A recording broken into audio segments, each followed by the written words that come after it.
जस्य प्रसादाद भगवत प्रसाद जस्य प्रसादानुगति कुतो ध्यायां तिसन्नं वन्दे गुरुशिशरणारविन्दं वराहमिरमिरवां मृगमदतिलकं कुण्डलाक्रन्दकं कञ्जकं मदण्डकमतशुभागमुखं साधरणस्तिविन् श्यामं शान्तं त्रिभुवनविकरवशतं भूषितं वैजन्तं वन्दे वृन्दावनस्थं जुगतिशतवितं ब्रह्मगोपालकृष्णं तप्त कञ्चन गौरं विराधे वृन्दावनेशं विश्वानुसुतदेवितं नमामि प्रिये प्रिये। श्रीमद्भागवत महापुराण की जय। श्रीमद्भागवत महापुराण की जय। बद्री विशाल भगवान की जय। नर नारायण भगवान की जय। नारद जी भगवान की जय। व्यासदेव भगवान की जय। सुखदेव गोस्वामी जी की जय। परीक्षित जी महाराज की जय। सूत जी महाराज की जय। शौनक आदि ऋषियों की जय। श्रोता बिंदु की जय। भक्त बिंदु की जय। श्री गुरु महाराज की जय। श्रीमद् भागवत महापुराण की जय। जय जय श्री राधे श्याम निताई गौर हरि बोल। आज यहाँ पर हम लोगों को चर्चा का विषय है श्रीमद् भागवत जी का दशम स्कंदो विंश अध्याय। श्री शुभवाच त्वयो तद्भूतं कर्म दवग्निर्मुखमात्मनः गोपा स्त्रिभ्यों समाचक्षु कुलाम्बबाधमेव च। सुखदेव जी कहते हैं, राजा परीक्षित से परीक्षित ग्वाल वालों ने घर पहुंचकर अपनी माँ बहन आदि स्त्रियों से श्री कृष्ण और बलराम ने जो कुछ अद्भुत कर्म किए थे, दावानों से उनको बचाना, प्रलंबों को मारना इत्यादि सब का वर्णन किया।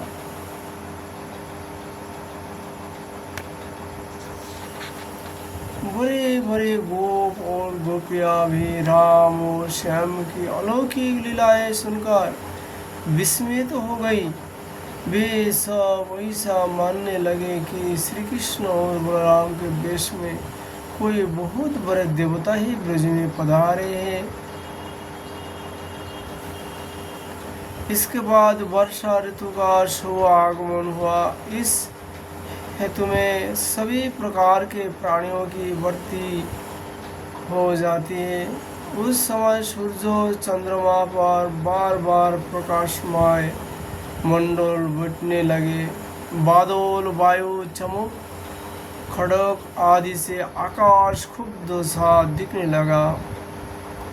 आकाश में नीले और घने बादल घिरे आते, बिजली कूदने लगती, बार बार गड़गड़ाहट सुनाई पड़ती। सूर्य, चंद्रमा और तारे ढाक रहते। इसी से आकाश की वैसी शोभा होती जैसे ब्रह्म स्वरूप होने पर भी गुणों से ढक जाने पर जीव की होती है। सूर्य ने राजा की तरह पृथ्वी और प्रजा से 8 महीने तक जल का कर ग्रहण किया था।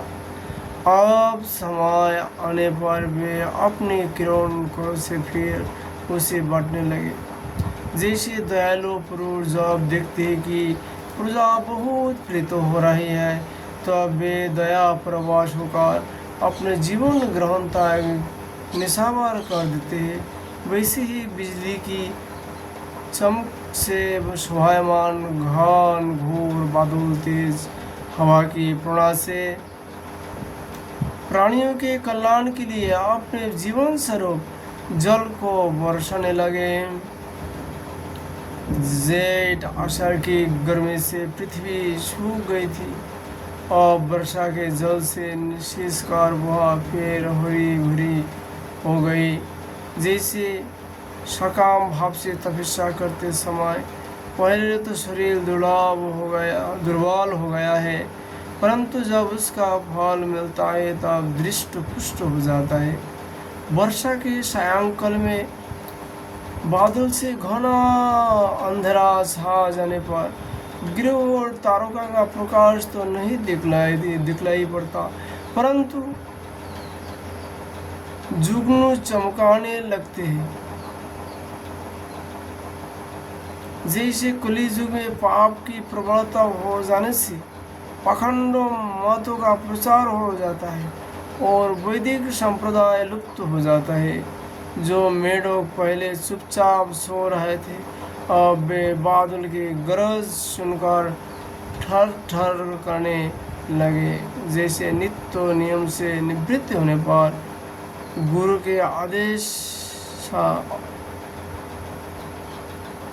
का आदेश अनुसार ब्रह्मचारी लोग वेद पाठ करने लगता है।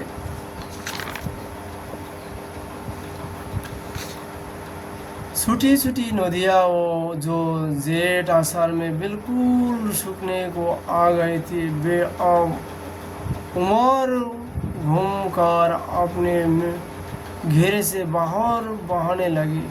जैसे अजित इंद्रिय पुरुष के शरीर और धन संपत्ति का कुमार्ग में उपज होने लगता है।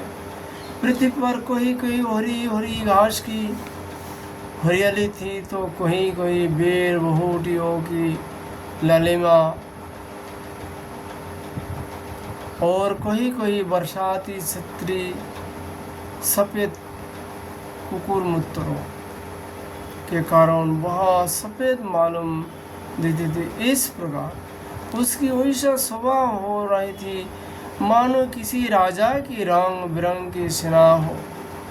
सब खेत अनजानों से भरे पूरे लहो लहा रहे थे। उनने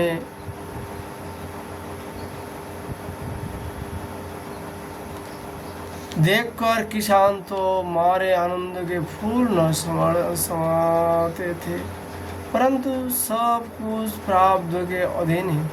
यह बात न जानने वाले धनियों के चित्तों में बड़ी जलन हो रही थी कि अब हम उन्हें अपने पंजे में कैसे रख सकेंगे। नए बरसाती जल के सेवन से सभी जलचर और थलचर प्राणियों की सुंदरता बढ़ गई थी।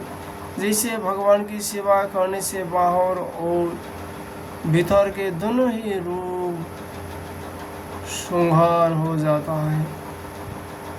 वर्षा ऋतु में हवा के काव झोंके से समुद्र एक तो यूं ही उताल तरंगों से युक्त हो रहा है और नदियों के समुद्र से वह और भी क्षुब्ध हो उठा।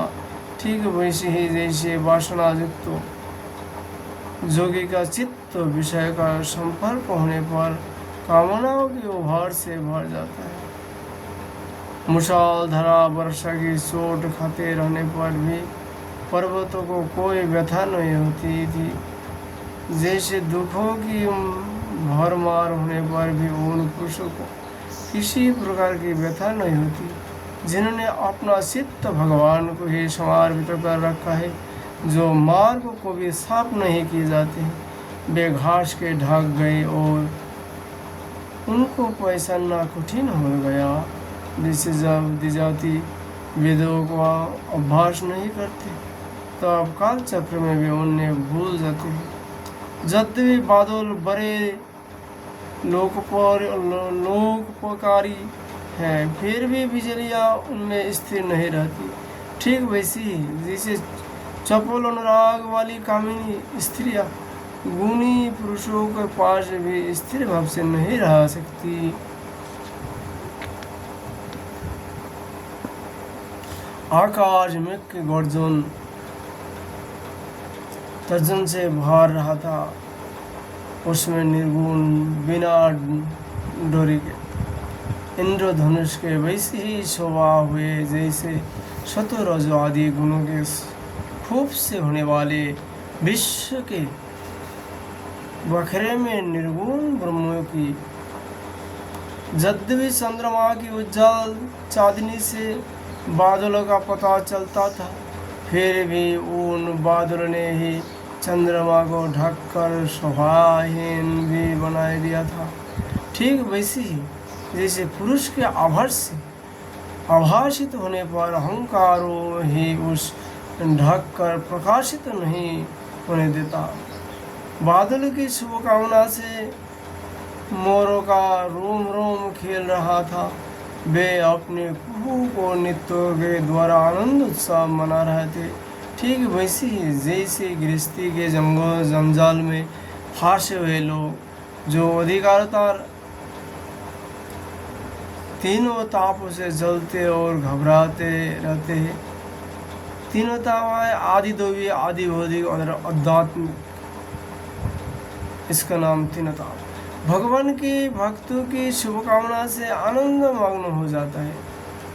जो वृक्ष जेठ आषाढ़ में सूख गए थे, वे अब अपनी जड़ से जल पीकर पत्ते फूल तथा डालियों से खूब सज धज गए। जैसे सकाम भाव से तपस्या करने वाले पहले तो दुर्बल हो जाता है, परंतु कामना पूरी होने पर मोटे तागड़े हो जाते हैं। परीक्षित तालाबों के तट कांटे की सर और जल के भाव के कारण प्राय अशांत ही रहता है, परंतु सारोस एक क्षण के लिए भी उन्हें नहीं छोड़ते थे।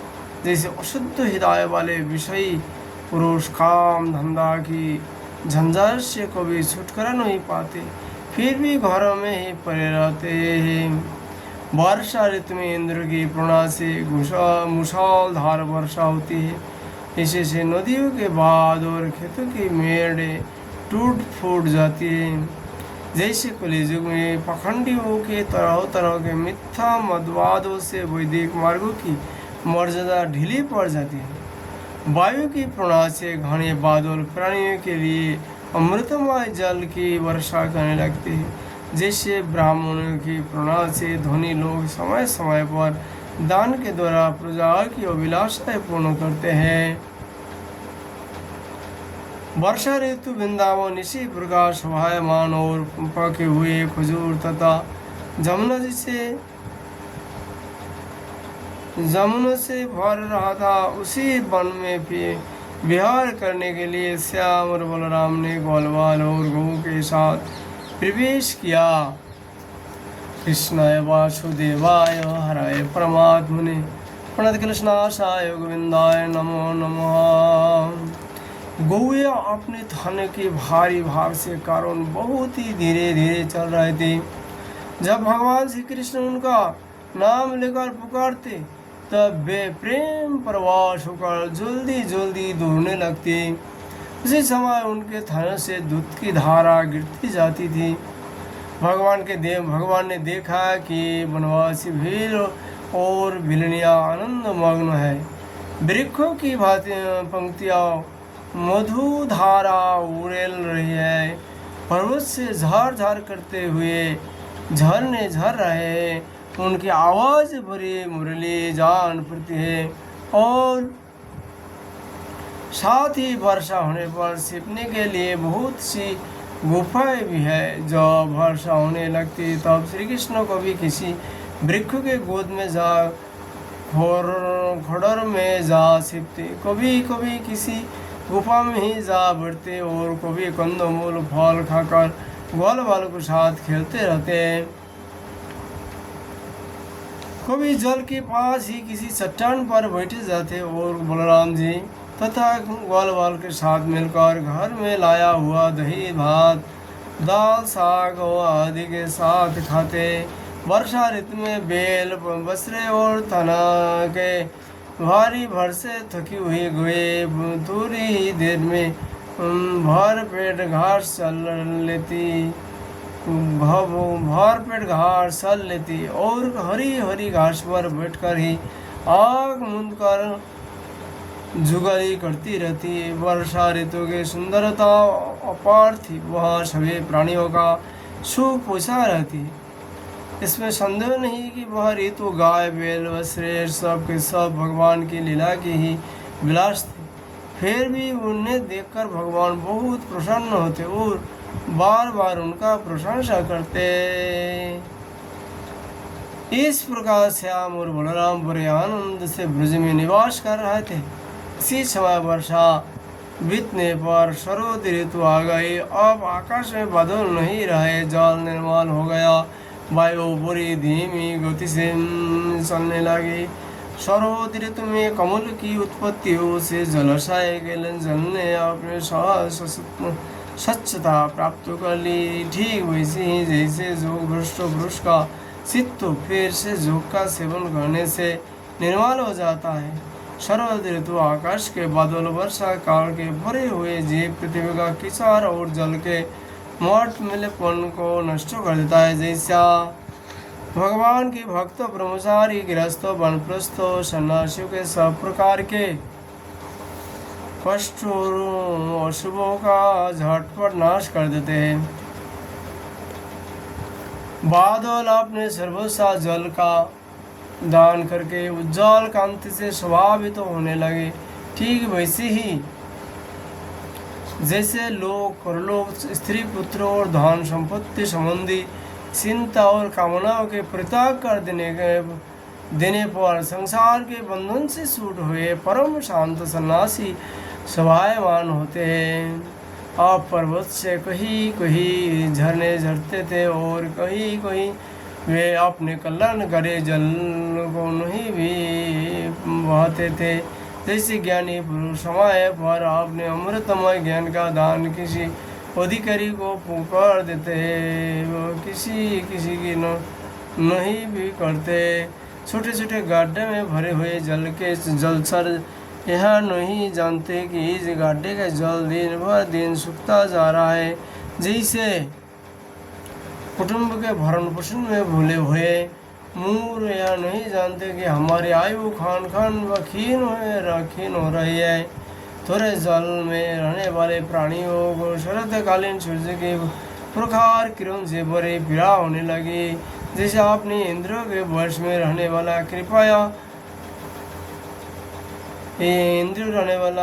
रहने वाले कृपण एवं दरिद्र कुटुंबियों को तरह तरह के ताप सताते ही रहते। पृथ्वी धीरे धीरे अपना किसार छोड़ने लगी और घास पत्ता धीरे धीरे अपने कचाई छोड़ने लगे। ठीक वैसे ही जैसे विवेक संपन्न साधक धीरे धीरे शरीरादि अनात्म पदार्थों में से यह मैं हूँ और यह मेरा है, यह अहंता और ममता छोड़ देते हैं। शरद ऋतु में समुद्र का जल स्थिर गंभीर और शांत हो गया है। जैसे मन के निसंकल्प हो जाने पर आत्माराम पुरुष कर्मकांडों का झमेला छोड़कर शांत हो जाता है। किसान खेत की मेर मजबूत करके जल का बहाना रोकने लगे। जैसे जोगी जन अपनी इंद्रियों को विषय की ओर जाने से रोककर प्रत्याहार करके उनके द्वारा क्षीण होते हुए ज्ञान की रक्षा करते हैं। शरद ऋतु में दिन में समय भरी कड़ी धूप होती, लोगों का बहुत कष्ट होता, परंतु चंद्रमा रात्रि के समय लोगों का सारा संताप वैसे ही हार लेते जैसे देहोभिमान से होने वाले दुखों को ज्ञान और भगवत विरह से होने वाले गोपियों के दुख को श्री कृष्ण नष्ट कर देते हैं।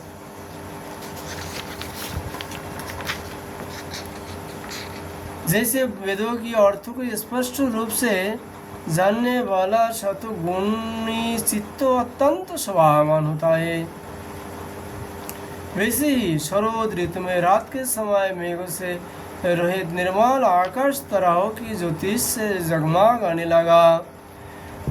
सुखदेव जी कहते हैं, हे परीक्षित, जैसे पृथ्वी तल में यदुवंशियों के बीच यदुपति भगवान श्री कृष्ण की शोभा होती है, वैसे ही आकाश में तारों के बीच पूर्ण चंद्रमा सुशोभित होने लगा। फूल से लदे हुए वृक्षों लताओं में होकर बड़ी सुंदर वायु बहती, वह न अधिक ठंडी होती न अधिक गर्म। उस वायु के स्पर्श से जब लोगों की जलन तो मिट जाता है, परंतु गोपियों की जलन और भी बढ़ जाती है, क्योंकि उनका चित्त उनका हाथ में नहीं था। श्री कृष्ण ने उसे चुरा लिया था। ऋतु में गौए, हरिणिया, चिड़िया और नरिया ऋतुमती संतान उत्पत्तियों की कामना से युक्त हो गई तथा षाढ़, हरिण, पक्षी और पुरुष उनका अनुसरण करने लगे। ठीक वैसे ही जैसे समर्थ पुरुष के द्वारा की गए हुए क्रियाओं का अनुसरण उनके फल करते हैं। सुखदेव जी कहते हैं, परीक्षित जैसे राजाओं के शुभकामना से डाकू चोर के सेवा और सब लोग निर्भय हो जाता है, वैसे ही सूर्य उदय के कारण कुमुदिनी कुई के अतिरिक्त और सभी प्रकार के कमल खिल गए। उस समय बड़े बड़े शहरों और गांव में नवन प्रसन्न और इंद्र संबंधी उत्साह होने लगा। खेत में अनाज पक गए और पृथ्वी भगवान श्री कृष्ण तथा बलराम जी की उपस्थिति से अत्यंत सुशोभित होने लगे।